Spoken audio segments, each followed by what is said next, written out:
नमस्कार बच्चों। आज हम आपके सामने हमारे +2 क्लास के विद्यार्थियों के लिए हमारी कविता है। 5वीं जो कविता हमारी है सहर्ष स्वीकारा है के लेखक गजानन माधव मुक्तिबोध का जीवन परिचय पढ़ेंगे। इसको याद करेंगे, समझेंगे। इसका जन्म कहाँ हुआ, किस प्रकार से इसकी आजीविका रही, इसकी रचनाएं कौन कौन सी हैं और इसकी साहित्यिक विशेषता कौन सी है, इसकी भाषा कैसी है, इन सब विषयों के बारे में हम आज पढ़ेंगे। तो गजानन माधव मुक्तिबोध किस प्रकार के कवि हैं, किस प्रकार की इनकी भाषा शैली है, साहित्यिक विशेषताएं क्या हैं, इसको ध्यान से पढ़िए। वेरी इंपॉर्टेंट हमारा लेखक है +2 क्लास के विद्यार्थियों के लिए, और ये लेखक लगभग परीक्षाओं में पूछा भी जाता है। तो गजानन माधव मुक्तिबोध कहाँ जन्मे, किस इसका साहित्यिक विशेषताएं क्या हैं, ये देखिएगा।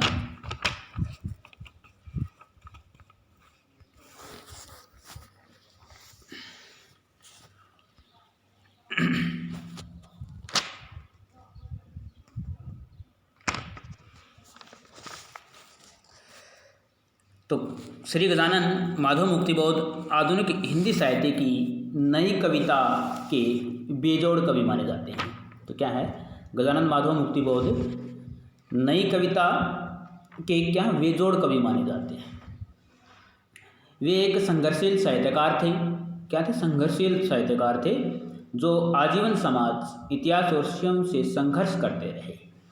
संघर्षशील साहित्यकार थे, वो पूरा जीवन अपने समाज के लिए, इतिहास के लिए और खुद स्वयं के लिए भी क्या संघर्ष करते रहे। और इस महान कवि का जन्म सन 13 नवंबर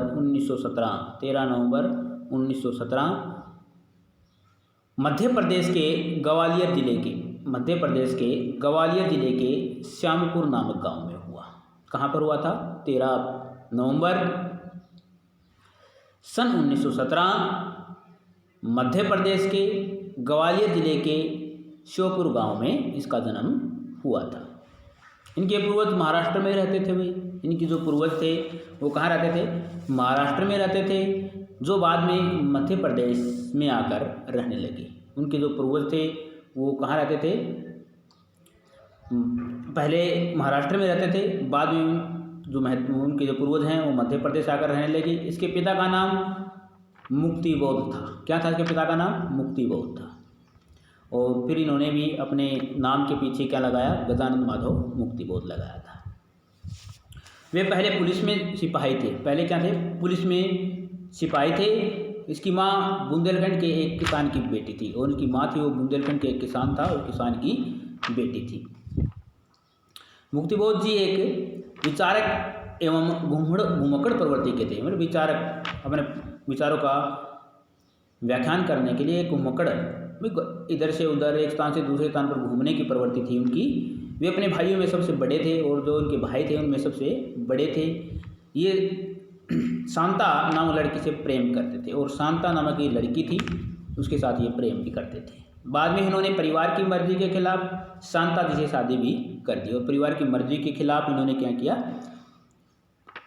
जो शांता नामक की जो लड़की थी जिससे वो प्रेम करते थे, उससे उसने शादी भी कर ली। इस घटना से उसका परिवार के सदस्यों के साथ मतभेद भी हो गया। घर के परिवार के सदस्य थे वो नाराज़ थे, और उनकी नाराज़गी से क्या कर दिया, उस शांता नामक लड़की की शादी कर दी, जिससे उनके घर में क्या हुआ, उसके जो सदस्य थे और पिताजी, माताजी, भाई, उनके साथ मतभेद हो गया। मुक्तिबोध की प्रारंभिक शिक्षा उज्जैन में हुई थी। मिडिल तक की परीक्षा कहाँ हुई थी? उज्जैन में हुई थी। इसकी प्रारंभिक जो शिक्षा होती है, वे मिडिल की परीक्षा में एक बार अनुत्तीर्ण हुए, और मिडिल मतलब 8वीं कक्षा के में क्या है, एक बार अनुत्तीर्ण मतलब फेल भी हो गए थे। लेकिन निरंतर परिश्रम करते हुए सन 1953 में वे नागपुर विश्वविद्यालय में MA की परीक्षा पास की, और निरंतर परिश्रम करते रहे, और नागपुर विश्वविद्यालय से उन्होंने MA की परीक्षा है वो पास भी की। बाद में जीवनोपार्जन के जीवन को चलाने के लिए मध्य प्रदेश के एक मिडिल स्कूल में अध्यापक नियुक्त हो गए। अपने जीवन को चलाने के लिए, आजीविका को पूरा करने के लिए उन्होंने नागपुर विश्वविद्यालय में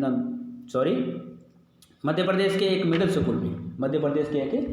मिडिल स्कूल में क्या किया, इन्होंने अध्यापक के कार्य में नियुक्त हो गए, किंतु 4 मास के बाद ही यह नौकरी छोड़ दी। लेकिन 4 महीने के बाद ही इन्होंने क्या कर दिया, इस नौकरी को छोड़ दिया और उसके पश्चात सुजानपुर में शारदा शिक्षण सदन में रहने लगी।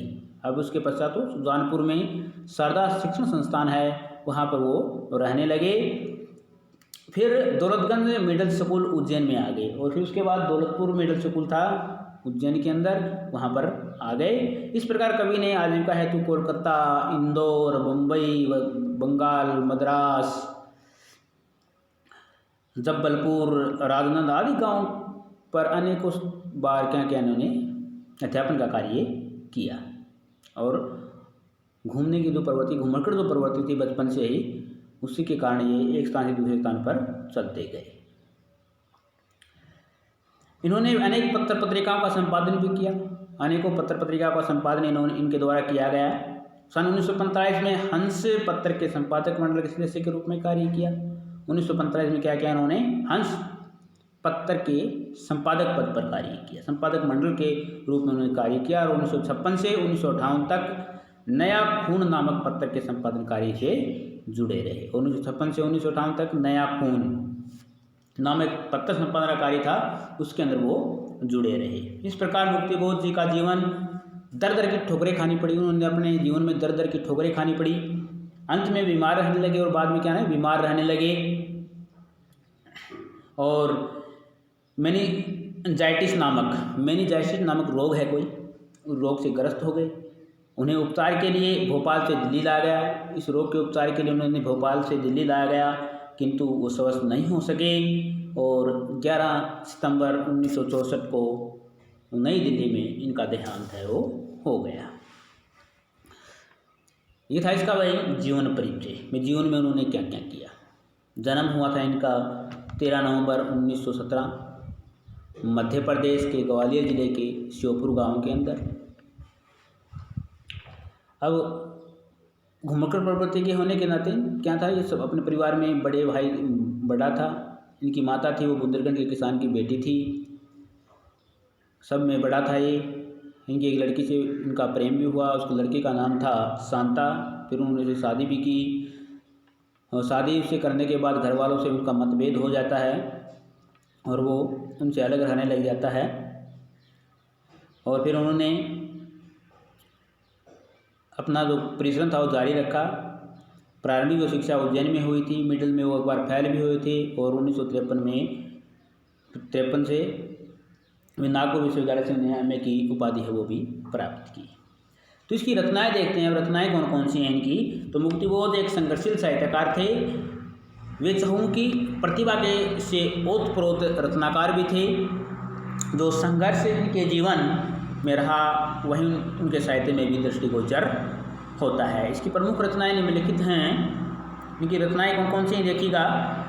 इसका काव्य संग्रह है हमारा चांद का मुंह टेढ़ा। प्रमुख रचनाएं कौन कौन सी हैं, चांद का मुंह टेढ़ा जो उन्होंने सन 1964 में लिखा था। भूरी भूरी खाक धूल जो उन्होंने लिखा था 1964 में लिखा था। अब काव्य संग्रह 2 हैं, चांद का मुंह टेढ़ा और 1964 में, और भूरी भूरी खाक धूल 1964 में लिखा था। कहानी संग्रह इसका काठ का सपना। कहानी संग्रह में क्या है इसका, काठ का सपना सतह से उठता आदमी। काठ का सपना और सतह से उठता आदमी इसकी क्या है कहानी संग्रह है। उपन्यास भी है इसका उपन्यास है विपात्र। उपन्यास क्या है इसका, एक विपात्र उपन्यास भी है। विपात्र इसका उपन्यास है। और समीक्षात्मक ग्रंथ भी हैं इसके। समीक्षात्मक ग्रंथों में क्या है देखिएगा, कामयानी एक पुनर्विचार है इसका। कामयानी एक पुनर्विचार, नई कविता का आत्म संघर्ष, नई साहित्यिक सौंदर्य शास्त्र, एक साहित्य की डायरी, समीक्षा की समस्याएं, भारत इतिहास और संस्कृति, ये इसके समीक्षात्मक ग्रंथ हैं। और अब इसकी करेंगे हम साहित्यिक विशेषताएं। भी साहित्यिक विशेषताएं इनकी किस प्रकार की रही, किस प्रकार के कवि थे साहित्यिक विशेषता के अंदर। किस प्रकार के इन्होंने अपने लेखन में किस प्रकार से समाज के हितों के बारे में किस प्रकार से इन्होंने गुणगान किया है। तो साहित्य विशेषता मुक्तिबोध के साहित्य में सामाजिक चेतना, लोक मंगल की भावना तथा जीवन के प्रति व्यापक दृष्टिकोण विद्यमान है। इनके काव्य में प्रगतिवादी तथा प्रयोगवादी संवेदनाओं का चित्रण मिलता है। तो इनके काव्य में क्या मिलता है? प्रगतिवादी और प्रयोगवादी संवेदनाओं का चित्रण मिलता है। इनके काव्य की प्रमुख विशेषताएं बहुत ज़्यादा हैं। तो कौन कौन सी काव्य? शोषण वर्ग के प्रति घृणा, भी जो शोषक वर्ग है उनके प्रति घृणा, पूंजीपति वर्ग है जो मजदूरों का, निर्धनों का शोषण करते हैं, ऐशो आराम का जीवन जीते हैं, उनके का उन्होंने और उनकी आलोचना की है। और साथ साथ में शोषित वर्ग के प्रति सहानुभूति भी दर्शाई है। जो शोषित वर्ग है, जिनका शोषण हो रहा है, उनके प्रति उन्होंने सहानुभूति भी दर्शाई है। और क्या दिखाया है इन्होंने? समाज का यथार्थ चित्रण भी किया है। समाज का यथार्थ चित्रण किया है, निराशा, वेदना एवं कुंठा का चित्रण किया है। व्यक्तिगतता के बारे में इन्होंने अपनी कविताओं के अंदर किया है। वर्गहीन समाज का चित्रण किया है, जो वर्गहीन समाज है उसका चित्रण किया है। भाषा इसकी अच्छी रही है। तो किस प्रकार देखिएगा, जब छायावाद और स्वच्छतावादी कविता के बाद नई कविता का प्रादुर्भाव हुआ, तब कवि मुक्तिबोध उनके अगवा कवियों में से एक माने जाते थे। मराठी संरचना से प्रभावित लंबे वाक्यों ने मुक्तिबोध की कविताओं को जन सामान्य के लिए कठिन बनाया, लेकिन फिर भी उनकी रचनाओं में भावात्मक और विचारात्मक ऊर्जा अटूट थी। उनके काव्य को देखकर ऐसा लगता है जैसे कोई नैसर्गिक अंतःस्रोत को जो कभी चुभता ही नहीं और लगातार अधिकाधिक वेग और तीव्रता के साथ उमड़ता चला जाता है, उसकी कविता की यह ऊर्जा अनेकों अनेक कल्पना चित्रों और फेटियों का आकार ग्रहण कर देती है। मुक्तिबोध की रचनात्मक ऊर्जा का एक बहुत बड़ा अंश आलोचनात्मक लेखन और साहित्य संबंधी चिंतन में सक्रिय रहा है।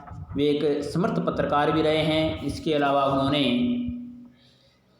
राजनीतिक विषयों, अंतर्राष्ट्रीय तथा देश की आर्थिक समस्याओं पर लगातार लिखा भी है। कवि शमशेर बहादुर सिंह के शब्दों में उनकी कविता अद्भुत संकेतों भरी, जिज्ञासाओं से अस्थिर, कभी दूर से शोर मचाती, कभी कानों में चुपचाप राज की बातें कहती चलती है। हमारी बातें हमको सुनती हैं, हम अपने को एकदम चकित होकर देखते हैं और पहले से अधिक पहचानने लग जाते हैं। तो ये थी इसकी साहित्यिक विशेषताएं।